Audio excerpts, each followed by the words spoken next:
Fl-aħħar 12 sena Gvern Laburista wassal għal bidliet kbar fis-soċjetà Maltija. Taħt Gvern Nazzjonalista aktar minn 15,000 persuna kienu dipendenti fuq l-assistenza soċjali, filwaqt li l-ammont ta' nies jirreġistraw kien qabeż sewwa is-7,000 persuna. It-tkabbir ekonomiku li seħħ taħt Gvern Laburista kien mifrux biżżejjed biex jilħaq lil dawk l-aktar vulnerabbli. Tant li llum għandna ftit aktar minn 1000 persuna jirreġistraw għal impjieg u mentri fl-2012 kien hemm 7 persuni jfittxu xogħol għal kull job vacancy. Illum għandna 7 job vacancies għal kull persuna fuq ir-reġistru tal-qatt. L-ammont ta' dawk fuq l-assistenza soċjali naqas bin-nofs.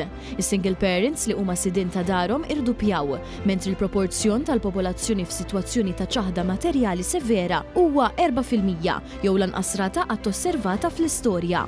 Il-paga minima u l-benefiċċji soċjali żdiedu b'mod sinifikanti wara aktar minn ġenerazzjoni friżati taħt gvernijiet nazzjonalisti. Bl-investiment soċjali tal-gvern f'benefiċċji jilħaq kważi l-1,600 miljun euro, kważi biljun euro aktar mill-2012.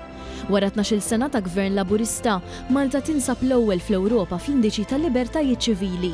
Dwar l-impjiegi fl-2012 Malta kellha t-tieni l-inqas rata, illum għandna t-tieni l-aqwa rata fl-Unjoni Ewropea.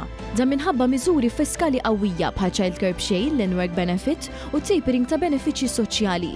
Ħafna nisa kellhom il-mezz li jibdew jaħdmu. Illum pajjiżna għandu rata ta' impjiegi fost in-nisa ta' 74%, meta fl-2012 din kienet ta' 44% biss.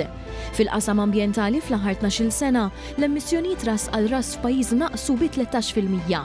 Dan seħħ aktar għax minn sitwazzjoni fejn l-enerġija kienet provduta bl-aktar fuel li jniġġes, pajjiżna qaleb għal gass naturali. Fl-2012 1.6% biss tal-enerġija ġenerata f'pajjiżna kienet minn sorsi rinnovabbli. Illum dan il-proporzjon telaq għal aktar minn 10%.